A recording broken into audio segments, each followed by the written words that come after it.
we're basically the good. best. We We're- saw good. We're basically the best. All right. You know, I just want y'all to know we're the best. Okay. Hold on. Okay. Okay. Oh man. That was leave party, not close. Stupid. What's going on, guys? We are here, episode 31, coming off of a victory royale with the gamers. Let's go. Fucking did it. Done. We the goat. fucking CJ semi carrying with 11 fucking kills that game. Holy shit. No, Went crazy, because bro. the entire first half of that game, I was shutting up about it because the team had 11 kills. I had 3. I'm like, I need to pick this shit up right now. Hey, I had 3 kills at the beginning, and do you know how many kills I had at the end? 3.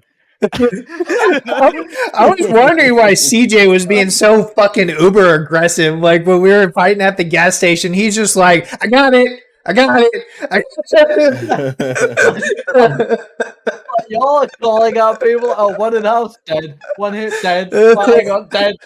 Dead. You just see that fucking shield flying left or right. Like I definitely telling just you. saw. I was like, if I can't see the person, I just watch the shield head towards a certain direction. I was like, I see. I know exactly wherever Bro, it is. I don't need to ping, bro. My shield is my ping. What do you mean? But that's what Holy I'm shit. saying. But like what I've gotten from the season, overall, the season's a lot of fun. That shield can go fuck itself. Unironically, that is wild. Yeah, let's not again bring up the parallel between Apex Legend going akimbo and Fortnite going akimbo. Next, you're gonna Alright. see Apex Legend with a fucking riot shield. Yep, Captain America just comes in. What's up? God, What would you rather? What would you rather play? switching headphones. Regular Apex Legend or 'Cause- Fortnite? Fucking huge. I'm Apex here. Legends. I think Yeah, here's the 100%. thing. Here's the thing for me. I love Apex. Anyway, I love the sort of Hold on, Titanfall headphones. style movement. It's real nice. It's real clean. It flows really well. But if I had to pick a first person shooter or a third person shooter, I'm gonna pick third person. Honestly, bro, have you? I feel you on that. I I just do prefer prefer the third-person overall shooters as rating. well. Really? Yeah. I really love playing with third-person shooters. Yeah. I feel you on that. Okay, it's just it's the building in Fortnite that I'm just like I don't have time for it. But like games like Rogue Company, I fucking loved it. Marvel Rivals, hell yeah, I love the fact that is actually third person. I really enjoy third-person shooters. I think the other thing as well is Fortnite, not currently, but like where I've loved playing the game, and Cat will like back me up here. If there is a good melee weapon, like the fucking grapple blade that was in at the beginning of this year. God. I remember the grapple blade. I remember that. Oh, dude, I swept That was games fun to with use. that thing. That's the one time where I felt I'm good at a video game. The new Yeah. Call of Duty is supposed to come out with a third person mode. I think. Yes, those are the current rumors. I mean, there's I might- there's Gears. gameplay. There's Oh, gameplay on Twitter. fucking Gears, dude. Am I Yes. actually gonna play a Call of Uh, Duty because I had third person? Is that the world we're living in right now? Cat, I would like It was the OG MW2 that had third person. like I chat used to play to know that a that lot. I'm the melee whore. That's me. Do I have to turn down this auto mod? Is this like is the auto Automod's mod just crazy like insane. is it being a little too aggressive? What's going on here? No, Cat was just being misogynistic towards me. It's okay. Oh my god. God. Well, perfect kind of like oh, we were talking about it in the beginning, perfect transition about how how games are being possibly over criticized nowadays. But actually before we go into that, I almost forgot. Multiverse tournaments, last 2. Let's see. There's We a had lot to talk about here. we had Anthos with the win on number 5, and then Former actually came through with a win on number 6, our most recent one. That was huge. A Steven Universe player for Number one, Yeah. all those. multi-versus player in Mexico, probably. Can we shout out the people who earned the bounty? It Oh, was, yeah. yeah. That was and Fat Pack, Fat Pack, Pack, yeah. I believe. Yeah. who is, I yeah. believe, the number one Shaggy on the ranked leaderboard right now, if I'm not mistaken. I Yeah. believe that is correct. Shaggy's pretty freaking strong. Yeah, I'm pretty sure Fatback played against Anthos yesterday in the midnight tournament, but he didn't win, unfortunately. Anthos had to get his payback. Yeah, he got his payback. I know there's It was the grand finals too. I think there's something that Anthos does in some tournaments where if he is destroying the competition, he holds back on his like loops, on his just like the raw kill potential that Superman has. But Feel that. also I've noticed that he actually holds back a lot on that towards the end of the night if he's played more than like 6 sets. Like if he's running it through losers. I think he just like mentally something, because Anthos plays a lot of tournaments. I don't know if you've looked through his like Twitter. Dude. It's nuts. Or like other, it's not even his Twitter. Insane. I saw this through Motz's Twitter where he like posts what is it, a like winners like a top 8 board for tournaments, and I think they post like 3 to 5 a week, and Anthos is on every single one of them. I mean, dude's grinding. Yeah, seriously.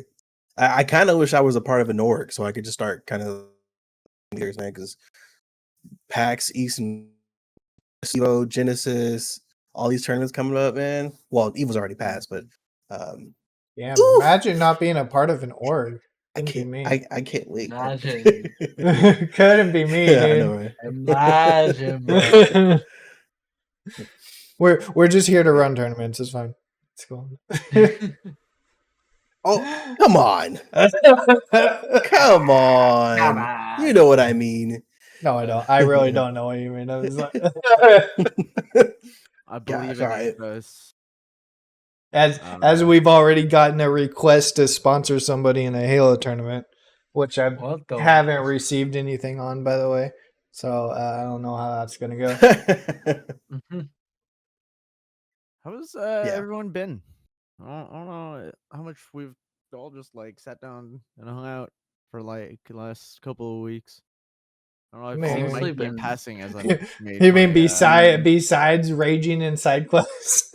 yeah. Honestly, it's been a real slow week for me. I don't know what it is, but I don't think my mental's been in it this week. So Yeah, I feel that. I've been just super busy with work stuff, but Dude, this whole work week is what felt like a goddamn Monday every single day. I swear to God. For sure. I feel like the end of the summer is typically when the whole world is like, okay, right, let's just break everything for a bit, and then when the kids go to school, we'll try and fix it, I guess. Yeah, I mean, I had a coworker tell me that I should start taking days off of work to work from home because the office is next to a school, and we all come into the office like at that school time. Oh Yeah. no. So like when everyone's dropping off. So it is. So we'll see. But yeah, work has been rough. I've been so busy out of work too. Like every day has been just something. Reminder, like during the tournament, I was in the middle of baking a cake. Yeah. Which I can't wait to taste, by the way. I'm gonna taste it today. Oh yeah. I mean, yeah, we have leftovers from the party yesterday, but also I baked a whole separate one for the roommates. Speaking of, if you guys Only good. want to watch any of those videos or our past Golf with Friends side quest episode, it's all up on YouTube finally. Yeah, it's I had fun playing that. we got a Oh, lot man. on YouTube right now. That last I mean, course I was had a needed. lot of fun winning. That last Oh course my God. actually fucking shattered me. I hate the underwater one. Jesus. I enjoyed that. I enjoyed that. It was fun, man. Yeah, it's like I said, I can good. probably get 2 videos out of that. And looking at it as well, I might actually be able to get 2 videos out of Overcooked. We're gonna see where that leads us. But I mean, I'm still going through the cutting period because How bad are you making me look? I guess is I'm the question. currently I'm just cutting out the fat. Because even when Justin gives me timestamps, it is still it is still 3.5 hours of footage. Like I Yeah. need to do a Yeah. lot of chopping. Yeah, that's fair. No, Honestly, probably most of that doesn't help because it's like, oh, it's a timestamp. It's important. Oh wait, no, it's not. It's all good. It's all good. I'm trying to keep on top of it, but hopefully I'll be able to compensate by like having a couple of videos in. So then we've got a bit of a backlog. Hey. We'll see. Feel that? That'll probably be able to take a couple of things off of your plate too. Mm, So that you no, don't have to 100%. stress out about it. I think your mental health is Figuring it important out. to everybody. I think that's the thing is like I know I want to do it and I know that I love it, but it's like the second half of it when you're editing and like you get to go in and you make it your own and stylize it and sort of kind of do what I do. I love. It's just that first half of cutting the fat is so long because yeah, you basically have to watch the video twice over, which is a lot. It's like I basically have to be right. My 7 hour day is just gonna be watching the same footage over and over again. Yeah, Do don't we do want- that. Do we want to address the pre-show debacle that's gonna happen for Probably the should. next few weeks, or a few Yeah. ones at the very least? It's interesting, but like I told Mike at the end of the day, it's something people wanted, but of course they're gonna complain about how it's implemented because business. Sorry guys, like Yeah. that's how the world works.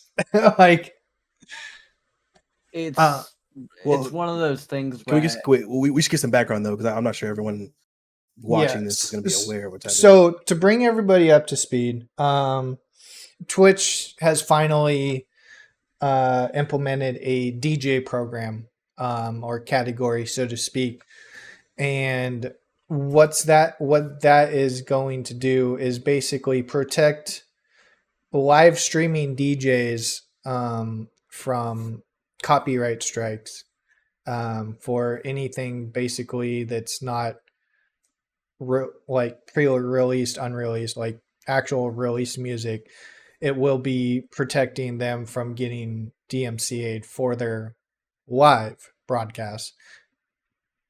But putting that out there, live broadcast, because within this program, I'm not sure how much of a revenue they plan to take, but it's gonna be they're apparently going to take a lot more from subs, to of course pay for the music rights. I don't know if they're going to take any bits, but within this program, you're also not going to be allowed to record any VODs. So this is specifically just to protect live DJs for music rights, but Twitch is going to be taking a little bit more revenue to basically compensate for that, which they said within the next year period could be reduced. But again, it's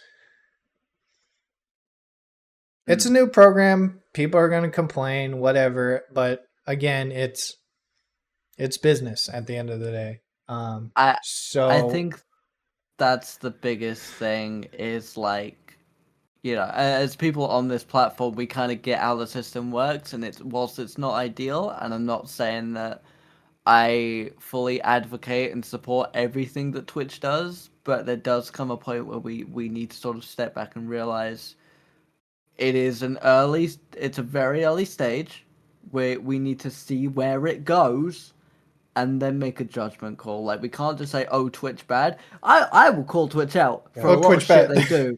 Like I have called Twitch out many times. I'm surprised I still have a platform on this website. But you know, it is one of those things where yes, the revenue cuts are gonna suck, but how else are we gonna be able to make sure that we can protect the producers on this site? And I So believe tips aren't gonna be affected either because you okay. can't fuck with that.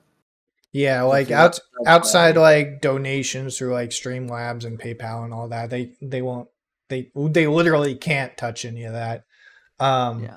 So basically, how it affects us is you're if you're going to be streaming DJS content and music for long periods of time, and they actually put a clause in be be a performer slash DJ, don't be a jukebox. So you can't just sit there. So this isn't for like like the Monster Cat channel or any other channel that just plays like lo-fi music for 24/7. It doesn't apply to them.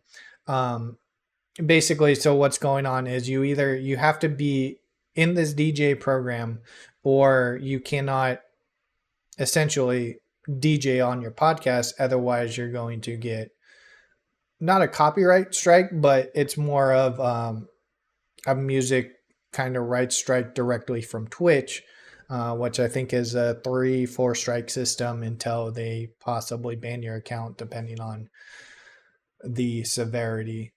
So, if anything, we're going to have um, Juice apply for it on his channel. And if we do keep going on with it, it'd be like kind of like a rating system where he just throws the rate over on podcast time from his channel. But unfortunately, we are going to have to make that separate. So that's kind of where the whole Fortnite pre-show came through. Victory royale, let's go! On the fly, got a dub though. We Got did stuff, it. don't you? We didn't end on a loss. That's the rule. Thanks for the carry, guys. We did it, Reddit. But yeah, anyways, going into today's topic, something I'm going to die on this fucking hill because I've been saying this for years, and I'm gonna continue saying that I've been saying this for years. Mike, if you want to give a little background kind of to where we are coming in perspective of this. Yeah, so for those who do know Nadeshot, he is the owner of 100 Thieves, former Call of Duty professional, basically like the person who pushed Call of Duty in the online community from a content creation standpoint. He went on Twitter and he didn't go on Twitter. He was streaming and basically went on a rant about content creators and gamers and how them, constantly shitting on the games that they play is basically just creating this really negative stigma for the community. And it's I want one of the points he brings up in that video, and maybe if you can, maybe we just play the video or at least play the audio for those who listen online, is that the same gamers who trash games, the same content creators who are trashing games are the same ones who are putting 8 hours a day into the game in the first place. So it makes no sense that you get online, you quote unquote don't have fun, you go on a rant, you shit on the game, but then you just keep on playing it. It's like, if you really hate the game, then stop fucking playing it, essentially. And also, let's not just assume or just jump to conclusions. If you're having a bad time, that it's just, oh, fuck the developers. Yeah, this game's dead. It's washed. It doesn't always have to come to that so quickly, right? He also goes on to talk about like the good old days and how people used to really have a lot of anticipation for game releases, and it's a good rant. It's a good take, in my opinion. But yeah, I don't know. Do we have the ability to play that video? The first 30 seconds ish. Yeah, I could play a little clip of it. there's something weird that has happened in the gaming community. I'm serious too when I say this. For some reason, everybody in the gaming community they want games to fail. It's very bizarre. Like the whole thing with XDefiant is still like stumps me to this day. People complain about not having enough games to play, but when new games come out, even before they have played it, they're like, that game sucks. I'm not going to play it. Listen, man, if we keep tearing down these studios trying to make good games, like, yeah, not every single one is going to be fun and not every single one is going to be a hit. But if we're sitting here like preying on its downfall before the game even comes out, what do you think's going to happen? Nobody's going to be investing in gaming and making new games. I mean, it's pretty spot on. Like it's there's literally no other way to say what's going on. It does. I think there's a lot of factors that go into like from a social aspect of why people are doing this kind of shit. Why they're shitting on games, one, before they even come out, or two, when they do come out and it's so I personally have thought about this a lot, and I think I have a diagnosis of one aspect of the current gaming sphere that if we remove, I think would help this entire problem. let's Right? hear it. It's fucking early access bullshit. I knew you were gonna say that. I knew you were gonna say It's that. all fucking early access bullshit. Okay. But access, that's only a because- small part of it, though. No, it's a huge part of it. I Because- do agree with Quay on this one. Yeah, It's a huge part of it. Because you, me, Mikey, grew up in the gaming age where beta meant beta. That meant we're walking into what we know is going to be horseshit, and we're just hunting for the things to praise about this game. The things that we know we're going to be excited about on release. We know that this is some unpolished turd, but we're going to go digging around in it, just to find a gem. Like we're going to find it. And if we don't find it, we'll be like, well, let's see what happens on release. And that was kind of beta culture back in the day. I'm sorry for excluding you, CJ. I just know that. No, Well, I I get agree it. with us. I know, I get it. No, it's all I'm good. sorry. That's why I didn't comment on it, because I know like that actually does factor into maybe like a lot of this from my end. But like early access now, like betas, early access stuff are no longer looked at as betas, right? Yeah. They want a game. People want a game when they pay for early access. And Exactly. I think when you pay for something, I think you should get a game. That's not what I'm saying. But the problem is that you're paying into an early experience. And most people, because money has already been involved in it, this isn't like a pre-order. It's not like, oh, I was really excited about this game, so I'm going to put money in it and I get access to a closed beta. That's not what's happening. People are putting in money to access an early access version of the game, and they're wanting a full game. So now Yep. developers, especially indie developers, are heavily incentivized to release something that feels polished. Which does two things. One, you're just gonna have a worse game 9 times out of 10 because core mechanics aren't getting as much time put into them as you would want at those stages usually of game development, because you're putting a lot of money into like the aesthetics of the game. While a lot of the times it is important, it's just like not the most important thing. But two, it means that if there is any flaw, the expectation in people's brains is different. Like I said, when I go into a closed beta or a closed alpha, I'm like, man, this game's, I know it's going to suck. I don't expect it to be good because it's an unfinished product. And we're going into it as with that understanding that's an unfinished product. Now, I also think so. I think that's like the main problem. I also think that people Part of it. talk a lot about games that they're never going to play anyways because it's like outside of their like games that they want to play. And just want to be fucking haters and shut the fuck up. Yeah. I think like at that we point- get it, bro. You don't like Call of Duty. Shut up about it. Like go No, I play won't whatever it is that you're shut up playing. about it. Go I play won't shut up Mario- about Mario it. Wonder. Get it. Go play Mario Wonder. Stop talking about. We understand, Well, bro.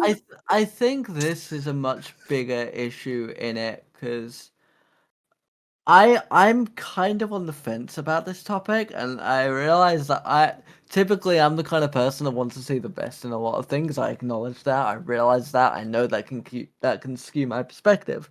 But I think the biggest issue when it comes to this and the gaming sphere is, and I mentioned this on a couple episodes of the podcast, I realized, but this is like my biggest fucking thing, is we are so tribalistic as people. And I think that let's use XDefiant because that's what Nade, that's the example that he brought up. I think it's a really good one, is if you are a Halo person or a Call of Duty person or one of these first-person shooter types, you have your game. You have your game. You've invested the last 20 years into your game. A new game comes out, you play it or you don't play it, but this isn't what I'm used to. This isn't my game, therefore I hate it. It's a very tribal, it's a very primal point of view. I do think there is some merit, and I want to give some credit as to I don't think everyone that's necessarily hating on these types of games want these games to fail. From my point of view is and again I'll use XDefiant because I'm not a big fan of XDefiant personally, because I'm coming from it from the point of view, what is XDefiant doing differently that makes it stand out? And for me, it's one of those things where XDefiant just doesn't stand out in the crowd. Whereas, it's bringing in all these different IPs from Ubisoft, and it's effectively their Smash Bros. It's their multiverses. It's the Ubisoft thing of bringing in different factions from all the games they've made, putting them all in one game. That's cool, but mechanically, it's another first-person arena shooter in the sense, call it objectives and whatever. For me, it doesn't do anything differently than any other game would. So I'm wondering what proportion of people that are showing negativity have that mindset of I want something different and new, but they're making it more negative because we know that's what's standing out, that's what's getting heard, that's what's getting clicks. Minority. Yeah. I mean, yeah, my big problem is that it's not the people who play the people who are complaining the most aren't the people who are going to play XDefiant, right? Like people will see trailers or see gameplay and be like, "Oh, I really hated that." Back when that mechanic was introduced in Modern Warfare 3 or something like that. Or they'll be like, "Oh, I can't believe my favorite version of this character got put in to this game." Et cetera, et cetera. The problem for me is it's a lot of people who just won't play the game. People will ask me, right? If someone asks me, especially IRL, if I'm going to play XDefiant, I'm going to say no. It's not my type of game. So I probably won't play it until I get ganged up on in a voice call and download Epic. Play a couple rounds of cartoony shooter until we win and start a podcast. I just Not projecting. no. I want to know, you didn't exactly struggle here, dude. Like, you didn't exactly fight for it. Like, We could have played Overcooked again. I mean, we could have literally done. There's No, I so many wanted to games have we the could have podcast. downloaded. But no, it's just like the people who aren't going to play it and are complaining because basically to complain about something that really their opinion there's nothing that XDefiant could release or do to make them want to play. Nothing. There's nothing. So their opinion literally doesn't matter. In the same way, on the other side of the same coin, really the people who are going to enjoy it no matter what, because it's a game, but like, you know, those people who are just like, oh, it's another game by Ubisoft. It's a new game, bro. Let's get it. Yeah. Their opinions also really don't matter ultimately because they're so biased. The problem is that the former is so much louder.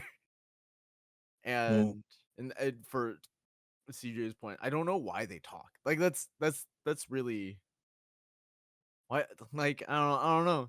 I don't know why you care so much. Yeah. All right. It does seem like people. I mean, there are a group of people who just want to. They just want a soapbox, and it doesn't make any sense to me. I as to why. I mean, I think both of you guys make valid points. There are people on multiple sides who kind of contribute to that. In fact, there was a video I saw on the tubes last night where 4 multiverses players, I guess soon to be pro players in the future, hopped in the same lobby, and they literally just spent time talking about the things that they hate about multiverses. That's all they did. They played 2v2 and fighting each other, and in the midst of them fighting each other, just literally soapbox about the shit that they hate about multiverses. What did you accomplish? That's what I want to know right now. What did you accomplish by doing this? Absolutely nothing. Except, to Nashot's point, over exaggerating about things that in truth really aren't that negative, and now just giving yourself more reasons to complain and act like you hate the game, which again, those 4 players, soon to be pro players, spend tons of hours playing the game. They're all on like the top 100 leaderboard. So what are you accomplishing? Well, Nothing. it's just because of how social media is these days. That's what it comes down to. Is a lot of these people probably don't have a strong opinion on the game. They genuinely don't care. But Nadeshot's clip that got thousands and thousands of views that got spread everywhere, that could have been you, that could have been me, that could have been anyone. Because let's be real, a lot of the shit we do is luck. So if you've got an opinion on a lot of things, normally you wouldn't really say it, or you might find it buried somewhere in a YouTube comment section and leave it at that. But it's so easy now and so accessible to build a platform that, yeah, I'm going to soapbox, because if that means I get traction, that means I get clicks. I can then use that momentum to build something positive, negative, whatever. Ultimately, it's all just part of the competition. Like, I mean, that's what we're sort of doing all the time, right? It's being to their defense, clickbaity.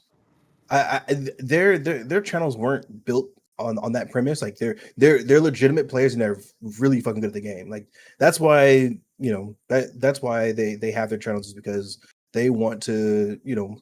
I'm sure that they want to see good done. To the game of multiverses, and in a sense, when you think about this, a lot of people who do soapbox say, well, the reason why I'm doing this is because I want to see the game improve. I want to see the game change. And yeah, it's that like, if the customer screams loud enough, maybe the manager will come out from the back and try to figure out what the hell's going on. That's what this is. And the problem is when everyone's doing it, now you have people joining in the argument who don't actually have a valid opinion. You're just like, all right, well, I mean, they're doing it, so I'm gonna do it to see what happens here as well. No, bro, no, you're not. It's not valid. I don't want to hear anyone give any sort of criticism about a game if they're not willing to talk about the things that they love about that game. Period. If you're not willing to say, yo, this is my all-time favorite game, I love it, I just want to see a few things change and a few tweaks here and there, some quality of life things, bro. Oh man, as opposed to, yeah, I love this game, but it's fucking shit. Like, dude, what? Come on. Yeah, sorry. So, go ahead, J-Dog. No, I'm just waiting to hear everything from you guys because, again, go through the VODs. We've all said this multiple times. I've been saying this for the entire podcast, fucking yearly. Go through them. Guarantee you. We've talked about it. Literally me hunting through my Steam library of every canceled early access game because they're just people stopped wanting to play it.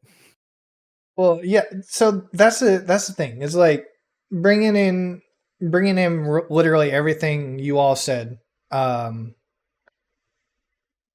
it's been said before. We've known it. We've had conversations about it, whether it was on the podcast or not.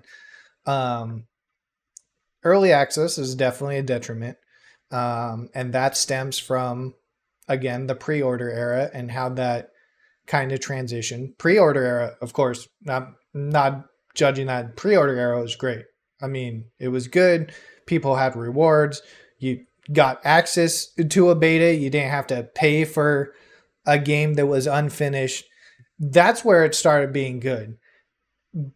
The way things transitioned out of that phase, the way society transitioned, content creators, players in general, people growing up, that's what's creating the animosity of, hey, I'm really old and I'm getting up there and I've been playing video games for years and these new video games don't satisfy me the way that the old ones used to, so I'm going to complain about it. Or early access, I'm going to put money into this game and for some reason expect a full-fledged, fleshed out title because it says early access instead of beta. I'm going to expect it to be done and I'm going to complain to the world because it's not. And it's just between that and, again, content creators creating all this stipulation, everybody wants to hear an opinion. Everybody wants to hear a fucking negative opinion over a positive opinion. That snowballs into its own effect society-wise. And now, again, we're at this point where Nadeshot's getting 4.3 million views for saying something that many views has been said for 3-4 years. Yeah. Well, That Twitter part of it. That's just the Twitter clip. That's not including the people on his stream. Actual stream. Like on YouTube Short, I can tell you right now on YouTube Shorts, on TikTok, and that it's in the tens of millions. What the fuck? Yeah, no, genuinely. But I think I think part of it may come down to, because I feel like the debate at this point, if we're going to debate early access versus alpha beta, part of that is Steam's fault because it's called the early access program, not the alpha program or the beta program, whatever. No, I don't. So where that comes from actually is so there was a law passed, I don't know how long ago, but there is a law for video games stating that if you tag your game or whatever release part of your game as a beta, you cannot put a price tag on it. That's I think where most of this whole early access stigma comes from, is because we can't put the word beta on it, so we're just going to change the name and we're still going to charge people whether they like it or not, even though it's still a beta product. So it can't be you can't charge for a trial on those on electronic goods is the big thing. So I mean it's from the you can get all these extra CD-ROMs that are like beta builds of different programs, and some people tried to pawn them off for I mean it was not a lot of money, but money nevertheless. And, that's the other thing too, is it's not just it's not exactly just a game industry thing. If you really think about it, the whole beta QA test kind of aspect just trickles down into the whole tech industry, honestly. But I mean, that's a whole nother topic in itself. But yeah, when it, I mean, Yeah, It- I mean that's the kind of thing where like R&D really just it's really expensive, and especially smaller game studios. well, that's the thing. It's not really that expensive. Like R&D maybe, but QA, it's really not that expensive. What's happened is this transition to where, gaming wise, of course, because we're on that topic, Yeah. we don't have to reach out and pay beta testers to test our game when we can just throw an early access tag on it, charge people for it, and then get the feedback from them. It's like, why would you, business wise, why would you not go with a more profitable route? Yeah. No, And then yeah. again, to the complaining aspect is of early access games. Again, people are buying these early access games, expecting them to be done, expecting them to be whatever fucking mental image the player has created in their head. And when it doesn't fit that image, or it's not a complete fucking finished title, they're going to go on social media and fucking complain about it to the millions of people who eat up fucking negative opinions like breakfast. Oh, eat them up. I was gonna say Oh, a lot of eat 'em it up. also does have to do with the fact that negative opinions are so much louder nowadays, right? Well, If I- that's if- the if my that's the friend- other thing too, Yeah, is like all these negative opinions are so much louder, and people, again, content creators are complaining about this shit, but one, they can direct that energy towards the developer themselves and say, turn it into constructive feedback, et cetera, et cetera, et cetera. Or on the other hand, the developers can take their time to go find that negative feedback and then figure it out on their end. But again, money. Yeah, I do think so. It is, once again, I think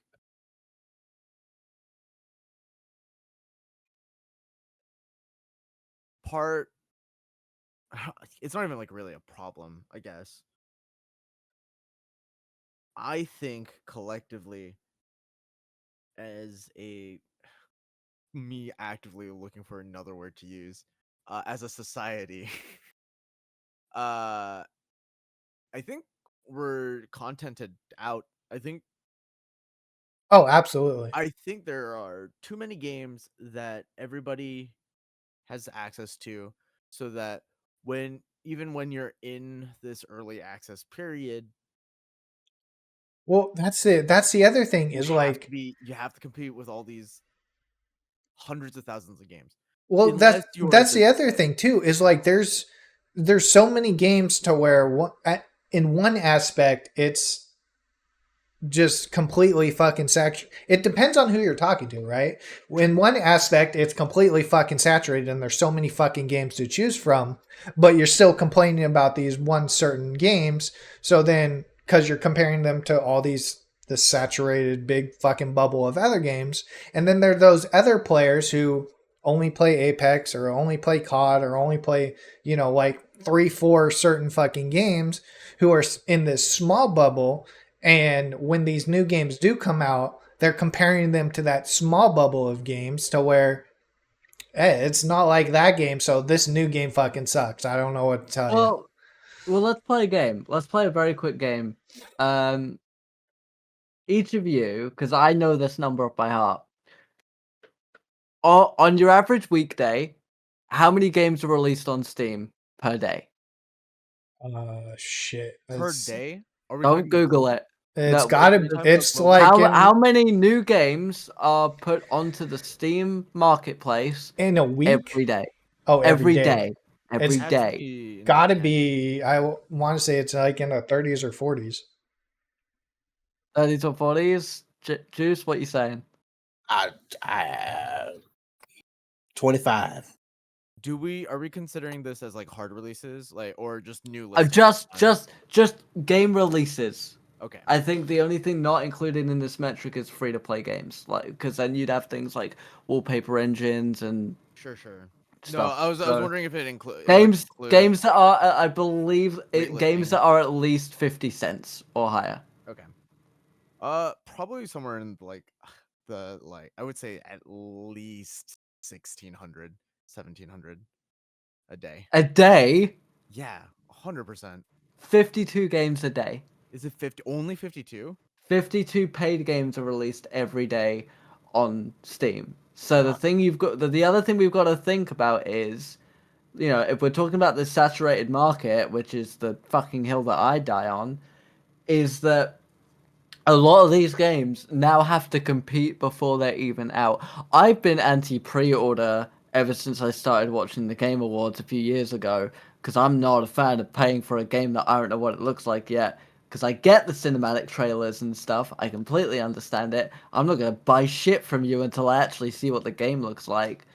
So mean, yeah, I that's fair. think, like, personally, that's just me. Like, until I see gameplay, I'm not giving you a cent. The one exception I had from that was the WWE game that came out this year, and the reason I did that was I wanted access to certain things that you could only get in a certain bundle. And the other thing is, it's a 2K WWE game, so the same fucking game every year, just a bit more shit.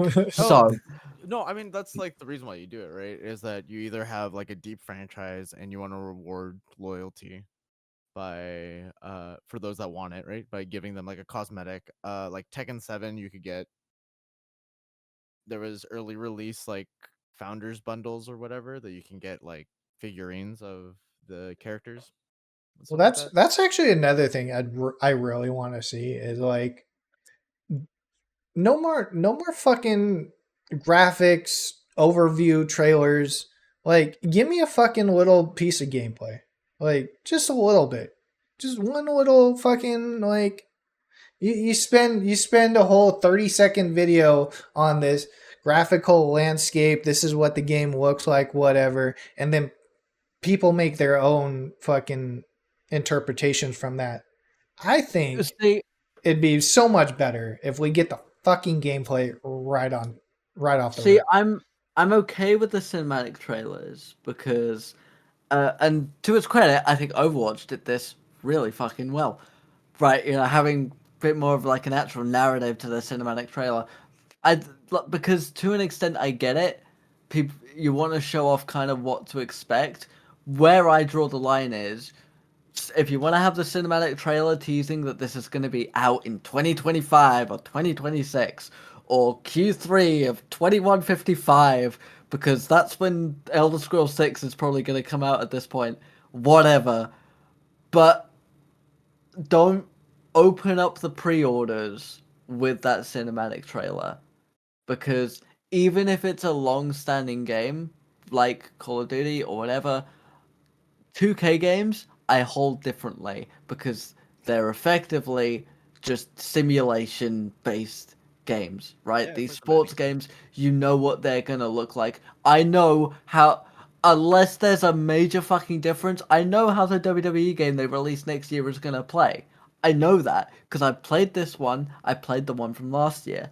I think the difference is when you have these games that sort of come out, and First Descendant I think is actually a pretty good example. They've had these cinematic trailers that show off a couple of abilities that the heroes have, and then that's it, right? Obviously that's a free to play game, but that it's not really shown any gameplay until like a month before release, and people are already looking at investing in games that aren't coming out for a year. They've already spent the $120. Look at Star Wars Outlaw or whatever the fuck that is. That is the perfect example of this pre-order bullshit. Yeah, I'm pro pre-order. I don't that's know. I mean I think- that. So I think there's also a line on the pre-order thing too. It's like I feel like when it started getting out of hand is when pre-orders became not only just the game, but everything that you can throw into the pre-order. What you can get from the pre-order, and besides just the game, and of course like a beta or something. So Yeah. it's like you're basically trying to tack onto your pre-order all these rewards, all these incentives to get somebody to pre-order your game. And I think I don't it didn't necessarily hurt things, but it didn't exactly make the whole Sure. circle of life better. That just brought up Yeah. a really good point. Pre-order exclusive cosmetics. Exactly. Here's the thing: if I like a really good pre-order example for me was Dishonored, because if you pre-ordered Dishonored, you got the game, you got the soundtrack, you got a really nice art book, you Yeah. got some like signed stuff, and you got the Corvo mask, which is a little which is a figure like thing that they made. I'm pretty sure you could wear it as well. Wouldn't recommend it. Probably gonna cut your lip. It's Dishonored. But you get a physical thing to say, here, thank you. This is what you did. Sea of Yeah. Thieves did a similar thing. Like if you pre-ordered Sea of Thieves, you know what you got? You got a fucking board game. You got a full ass fucking board game. I think they released it a few years later as an anniversary special for like a month. But you got a full ass fucking thing. You got books and everything. You get physical stuff to show, hey, I got this. Don't give me a fucking skin that is already baked in the game and you've just locked it behind a fucking paywall, especially when it's a single player game, because then you don't even get the excuse of, oh, you pre-ordered so you get to show off your new gun skin to all your friends. Fuck off. I get to show this off to Jabba the Hutt. Oh wait, I don't, because his missions are also locked behind the pre-order. So at that point, Yeah. you're locking off gameplay and actual content to people who aren't willing to spend more money than you. Which I think Yeah. is the most heinous thing you could do as a developer. That's where I kind of like feel the same way. Where like, I feel pretty strongly in the same camp where I'm pro pre-order because I think you should be able to offer things up to fans of your franchise, of your game series, of whatever, of your studio. And pre-orders are a good way to do that, especially for those who do have who have extra cash that they want to throw at you.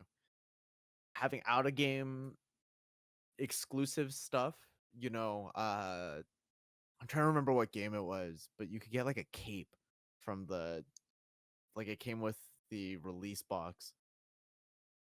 But if you're willing to like throw some extra cash but you get collectible items outside of the game, I think I that's think cool. I think that's cool. I think that's cool to throw a little bit extra because they're throwing a little bit extra at you, you're throwing a little bit extra at them, right? I think where I don't like pre-order stuff is when you don't get anything tangible, like anything real, anything that Yeah. like actually, if you're paying like extra for something that you can't use or show off or like actually affects anything, like in-game cosmetics cost them maybe a couple cents to develop. It's really not that complicated. It's already in the game. Coding is very cheap. Well, I want to touch on two separate things before we end here. Whenever, I'm not gonna tell you what the second one is, but we're gonna go one by one. Um, Kat brought up a good point too, which again I've been saying for years. There's so many games that are basically copies of each other too. It's getting so exhausting and boring, which 100% is true. Well, we have not. Okay, if you think about it, let's just go around. What is the last quote unquote in your mind genre defining game that came out recently? Recently, 15 years, 20 years, whatever. What is the last genre defining, mind blowing game that has come out? Ooh, are we talking about existing genres or It, existing, new, Yeah. anything that stands out to you? I know the most recent one for sure. Like easy answer. I've got three games of different genres that like change the fucking mold. Yeah, I have two games definitively. Can you guys answer the question? I We're like holding our cards up. Well, I don't know. Who I have knows. 7 thought Ja- answers. I thought I want to J-Dog wait until was next gonna- week to answer the question, though. But I got thought 7 J-Dog- answers. I thought J-Dog was gonna like go like, oh, Quag, what's your? He said, "Let's go around." Well, all right, but you're. All right, let's start with CJ. Let's start with CJ. CJ, go ahead. Okay. First one's very easy. It's like a very common answer, but Baldur's Gate 3. I Okay. think completely redefines what an RPG is when the developers, who are still updating the game, by the way, have literally, and I've not even finished my first playthrough properly, but from what I know and what I've been told, every possible decision, every branch has been accounted for and has some uniqueness to it. Mm-hmm. And then in terms of action adventure, Shadow of War, Middle-earth Shadow of War, the Nemesis system, there is nothing else like it. It does get a little bit predictable for me now. Like I can cheese it, but that's because I've played the game 50 fucking times. You know, when I've put hundreds of hours in, I know the system off by heart, sure. And the last game I'm gonna say is Outer Wilds, but I'm biased because that game literally changed my perspective on life. So I could do a whole podcast just on that game alone, but I'm not going to because that ruins the game. But I think those 3 games stand out to me as like they redefined what a video game can do in their genre or just in the space. All right, Quang. Right. So the 2 genre-defining games, and only because they quite literally created new genre of games: Vampire Survivors, Slay the Spire. Both are games that everyone in here are looking at me like, what the fuck are you talking about? What the fuck is a Vampire Survivor? Was Vampire Survivors the first one though? Yeah. Of like what is it, Hunt.io or whatever, that mobile app that came out immediately after Vampire Survivor full released? Yeah, Vampire Survivor's been around since 2022, and the whole walk around, collect items, it kind of looks like Castlevania. And you collect, it's a roguelike, so you get random power-ups, but you need power-up with item synergy to unlock their like super form. That is 100% a Vampire Survivor original. And then the deck builder roguelike that Slay the Spire had introduced into the That was really good.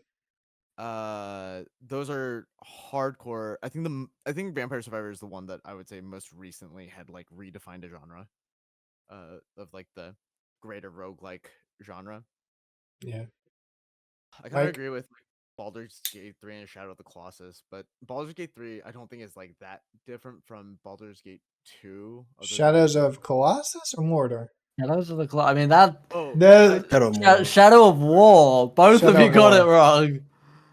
All 3 great games. Yeah. To be very clear, all 3 great games. But I was thinking of Shadow of the Colossus, but it's not the most recent version of that. I was gonna say, if we're talking like, if we're talking more recent, I mean that came out in what, 2007? Yeah. Comparatively, Baldur's Gate 2 was a lot different than 3. Yeah, I'd say they are. That was like system limitations, right? That's what No, they but said, and that's why in a way, yeah. The intentions of the game can be the same, but in terms of how they play, sure, like because I'd say the experience, like I think this is what it mainly comes down to. The experience of Baldur's Gate 2 versus Baldur's Gate 3 is like saying the experience of The Witcher 2 is like The Witcher 3, when The Witcher 2 and Witcher 3 are very, very different games, as are the Baldur's Gates, I'd say. I mean, no, I don't disagree. Like completely. You said the last 15 years? 15, 20. However far back you want to go. You go back to N64. No. Well, the thing is that there are definitely more genre-defining games back then because, gaming was still like figuring out, how to walk. Yeah. I recently I'd have to say Fortnite, like as from the battle royale perspective, like Fortnite introduced a lot of things into the game that you'd never seen before in a battle royale. I mean, not just from the esports side of things, because dumped tons of cash into esports, but there's also like the live service updates. Whenever there was like a new season, you had like the Travis Scott concert, the Marshmello concert happening, and you could join a lobby with your friends and experience it live in the fucking game. Who's doing that? You're like, no one was doing that. Like it was insane. That was the first game that came to mind. I mean, all the other games I thought of were much older. You know, I'm thinking like GTA 3, you know, shit like that, right? I was thinking with the last 4 years. So I was if we're Yeah. I was trying to think literally- recent too. That's yeah, tough. If we're leaning far back, I mean, Overwatch and League of Legends, hard. Fair enough. Overwatch redefining. Fair enough, yeah. shooters, Like I mean, Overwatch is fairly recent, right? It's the last 10 years. 2016, yeah. yeah. I was trying to think of a little bit more recent. I think Overwatch is like a huge redefining of the team shooter genre, right? I mean, that's like the whole like the hero shooter, like introducing Yeah. abilities into the game, making it a little bit more cartoony, a little bit more freeform. Did they stumble on a lot of the things that would have transitioned that into an esport like Blizzard wanted? Yes. But I mean, you live and you learn. I mean, if we're going that far back, I'd say Black is one of the greatest first-person shooters of all time. Oh. Genre defining? Black, absolutely. But that's just for me. I unfortunately didn't. Genre defining? Yeah. Guns that sounded like actual guns, people that actually reacted when they got shot. Yeah, it's a small game, but you know, the dust that got kicked up when you let off a shotgun that sounded like a fucking train. That is why But for me, first person. A well-polished game isn't genre defining. No, it is for me because I compare every other first person shooter I've ever played to Black. So if I'm basing your first person shooter off a game from over a decade ago, for me I think that's genre defining. Because genre defining is incredibly subjective anyway. There'll be people that have never played some games that we think are genre defining. All right. Historically, what do you think the most, if you had to like pick one single title, most important game title? Define important. Yeah, I was gonna say it's a fucking important, basically propelling the game, or like to I mean the game industry, the way that people thought about things. Well, GTA 5. However you want to define that, yeah. You don't have GTA, like if we're talking the entire industry and not just their own genre. Yeah, like we're talking about gaming as a whole. GTA 5. Yeah. Absolutely. I think there's a lot of decent answers. Like GTA 5 redefined how to tell a story in a video game. For me, I'm not mad at that answer. No, I think you're not mad at that. And to be fair, I'm only talking about single player because I think online, when can be said like that for a different reason. But yeah, I feel like online was really the community too, more than the game itself. I feel like the people who decided to play. But I mean, I feel like just Rockstar as a company, a little bit less so now. But there was, I remember reading articles like when I was growing up, being like, Rockstar, the new generation of like when we have like generations of console, whatever, the generation does not start until Rockstar says so. And I think to an extent, that is still true to this day. Rockstar define and redefine what a generation in gaming can do. They did it with GTA 5. To an extent, they did it with Red Dead Redemption 2. I think a bit less so for me, but that's you can go back further than that. Well, no, but as like the recent ones, like GTA 5 came out as the Xbox One and PS4 were just coming out, and I think it redefined what you can do, like with PC modding and shit. Obviously, Take-Two had that a little bit of a fucking shake with that, but I think they ended up being alright. Again, sort of Red Dead Redemption 2 were like, right, now we can build a next-gen game on next-gen, like, material, on next-gen machinery. I think less so than a game, but I think Rockstar defined the gaming industry, for better or worse. Justin, do you have a game in mind? I'd have to agree single player wise for GTA 5. Like it was a huge impact when that came out. Sure. Multiplayer wise, the one that's actually really been on my mind right now is League of Legends. Fair. In terms of not in terms directly into gameplay, but more of being an anchor for more game genres to be branched out upon, if that Yeah. makes sense.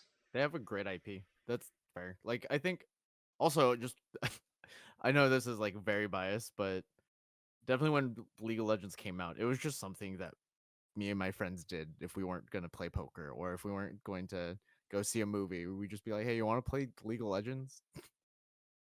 You just did, sitting in a Skype call. I can see that actually. Yeah. That's fair. Damn, League of Legends. All right. Mikey, you have a all-time great, all-time most influential Honestly, game. I really like the GTA answer because I'm thinking about every GTA game that I played from Vice City, San Andreas, 4 or 5. You can think of something in each of those games that when you first experienced it, you were like, "What the fuck?" Like you can do this in a video game. When I first played GTA 4 and I realized that you had like your cell phone and you could text people and they would give a response back to you that based on how you texted them. You can call people and maybe set up a time to like hang out in a video game. I was like, dude, what the hell's going on? Like this is insane. You could do this. You could do this in a game, and you can say that for every GTA game that you've played. That's fair. All the way back. So I mean, yeah, I think that's a fair answer. Yeah. For me, Yeah, go for it, Quinn. GoldenEye Hell yeah. N64. That's fair. That's fucking right. This is the 112. Let's fucking go. Oh my god. I think there is Also, music, just like music on the N64 was so fucking bomb. Holistically, GoldenEye was the GoldenEye was the game you called your GoldenEye Perfect Dark. You call your friends over. You argue about the most mundane things within the game. You're not allowed to pick up the golden gun. I think if we're like doing like final questions to the group, and we're ending on a much more positive note than I feel like a lot of the conversation has been tonight on how shit we are as a gaming community in general. Hey. I think like for me, it's like what is the one moment in your mind, the standout moment of like, oh, this is why games are art. Oh, yeah. Oh, Yeah, I have 100%. I can answer that right now. So yeah. my all-time favorite game is Metal Gear Solid 3 Snake Eater. And my first time playing that as a kid, oh, I was like 12, 13, whatever. Getting to the end of the game and understanding like the twist in the plot that they created to kind of wrap that story up. As a 13-year-old, I was like, this is beautiful. And anybody who knows me at that time knows that I pretty much just want to play games where I can shoot people and like torture people and shit like that. That's all I really cared about. I didn't really care about story driven things. But when I getting through Metal Gear Solid 3 Snake Eater made me want to it made me want to get into campaign games more often. It made me want to play Red Dead Redemption and the other GTA 5 the other GTA games and not just play it for the sake of like I stopped skipping cutscenes because of Metal Gear Solid. I used to and we all have the gamers who are just like cutscene skip, skip, skip, skip. As a kid, I was like, okay, I want to watch the cutscene. I want to understand what's happening. I want to get a feel for the story. And the only reason why I think that way is because of Metal Gear Solid. Legend of Zelda: Ocarina of Time, for sure. Every character in there, every person, the way that your brain just like starts turning, try to figure out what's going on, being able to talk to Malin, Talon, the fucking cuckoos jumping back and forth through time. What does it mean? You seen Ganondorf at the very beginning. you get all these little hints on like how the world works centralized on this one kingdom, and then watching it all fall apart, not to be fixed, mind you. The ending is not a happy ending.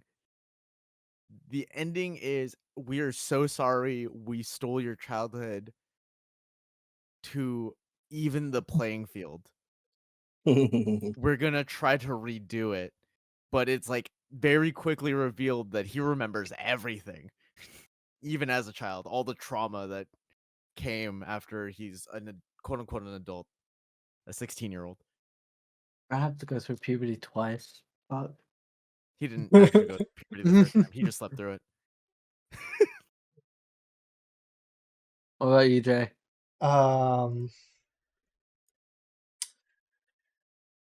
Honestly, 2016 Medal of Honor campaign, hands down. It was, I don't know, I can't really explain it. It was just that was probably the last time where I actually got super into a game's storyline, and how it played out, and it was like the way they did that campaign was just perfection in my eyes, emotionally and just kind of vividly as well, which is probably why I am so critical on game stories nowadays, especially when it comes to single player titles, which, to my defense, which a lot of people, can't really say a lot of people, but some people think that I'm just a fucking no story person, don't care about the story, just play the game. It's definitely not that. It's more of a, I guess, comparatively wise, of just not having that same investment that I had in Modern Warfare, or Medal of Honor 2016. Like, it was just defining moment, honestly. I'm not gonna lie, that one scene where they told the soldier to like leave your comrades, and they were like, "Yeah, right," and they went to get. I was like, bro, like the camaraderie from those Fuck guys, man. yeah, Like, dude. dude, Fuck yeah. that shit was fire. Bro, That was a great campaign, great story. I'm just gonna say this because I don't think anybody's really gonna go back and play that game. But the last scene where they bust in and fucking basically save the prisoner of war is just like, ties everything together, makes everything stand out, and is just, again, brought that emotional aspect to that game that I would hope got everybody invested in it. I feel like a lot of people didn't play that campaign. I feel like everybody was on that multiplayer. And it wasn't that good. Exactly. It wasn't that good. It really wasn't. Jado, there's someone out there right now shitting on Medal of Honor because the multiplayer is shit. Oh yeah, probably. Someone out there Yes. right now. Yes. They never 100%. played it, because why would you play a campaign in a shooter game? Why would you ever? It's again, it's Black Ops 2. I really wish I could Ever. see more. And again, it's probably because I just haven't played some of these newer story driven games, but I'd just like to see an actual. You play I want to Titanfall get it. 2? I want to The get Last of invested. Us? Oh well, of course, The Last of Us. I played Titanfall 2. Yeah, I got in. Well, the thing about Titanfall 2 is I didn't play it all the way through. I played like half of it, and then maybe like 3-4 months later played the other half of it. So it's not like I played the story all the way. Bro, no! You the second half. Oh, dude, that's the part that makes you cry. You fucked it, dude. Oh no, I mean I played it. But I I was just like it just didn't. I don't know why. I just took a whole big break halfway through, and Didn't play the second half until a while after. Honestly, Mm. IRL, the work life is so draining that it's really hard to sit down and play like the long story driven games. I just want to be a shitter in League and rage at my teammates. See, that takes think more you- energy for me. It's like, but I don't know. I when think you only for when you only me, have like 20 minutes, to play games Yeah. before you need to go to bed. That's kind of I think for Alright. me, like the moment that changed like games are more than just a game. Walking Dead Season 1, The Death of Lee Everett, Oh snap! is the feel first that. time. I have only ever cried at a game, I think 4 times, and that was the first. And I lost it. Because I actually felt fucking awful emotionally about code and voice acting. I didn't get to play that one actually. Oh, Yeah. bro. I played the actually VR didn't game. play a That was lot fun. of I actually didn't play a lot of the Telltale games. I'm so behind on my game list. I have 10 minutes in Saints Row the Third, so that says anything. But yeah. So I'm not gonna bring up the second point. Well, I'll bring it up, but we don't have time to talk about it for sure. But I also promised a little bit of a multiverse sneak peek for those of you guys in chat. We are going to be doing a collaboration with Nitrate Nights coming up here on September 7th. Going to be pretty substantially bigger prize pool, hopefully top 3, and we'll have more details on that within the next week. I should be able to start creating the page, get all the registrations in, but that's going to be huge. We're going to have them streaming on their end. We're going to be streaming on our end. We'll have a bunch of VODs. Again, possibly a top 3 payout. So that it's going to be hype. I'm excited for it. Can't wait to see.